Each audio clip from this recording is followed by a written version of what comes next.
এই বাড়ি আসলাম, বৃষ্টি মাথায় নিয়ে বাড়ি আসলাম। কাল থেকে প্রচণ্ড বৃষ্টি, সারা রাত বৃষ্টি হয়েছে, সকালেও বৃষ্টি হয়েছে, একটু বৃষ্টিটা কমেছে। এই আসলাম বাড়িতে, তাও গুড়ি গুড়ি বৃষ্টি পড়ছে, মাথায় লেগেছে, বৃষ্টি লেগেছে, বৃষ্টির জল পড়েছে, মাথাটা ভার হয়ে গেল।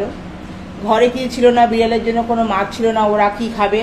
ওই জন্য দেখো বন্ধুরা, ওদের জন্য কি আনলাম, এই যে 1 কিলো তেলাপিয়া মাছ আনলাম ওদের জন্য। একটাও ঘরে মাছ নেই, কি খাবে? আর নিয়ে আসলাম আমাদের জন্য কোয়াটার পাউরুটি নিয়ে আসলাম, এই যে চা দিয়ে খাবো। আগে তো ওদের খাওয়ার জোগাড়টা তো করি, এবার খরগোশের জন্য খাওয়ার জোগাড় করতে হবে। ঘরে কোনো আনাজ সবজি কিছু নেই, জানি না আমাদের জন্য কি রান্না করব। আগে তো ওদেরটা করি, খরগোশে বিড়ালে ওদেরটা করি, আমাদের না হয় পরেই করব। আগে ওদের তো খেয়ে বাঁচাই।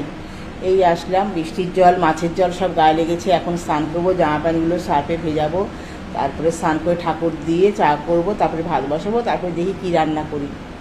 সারাদিন মনে হয় বৃষ্টি হবে, শুনলাম তো আজকে সারাদিন বৃষ্টি, জল জল জল, সব জায়গায় জলে জলাকার। ঠিক আছে বন্ধুরা, রাখি, ভালো থেকো তোমরা। আমিও কাজ শুরু করি, তোমরাও কাজ করো।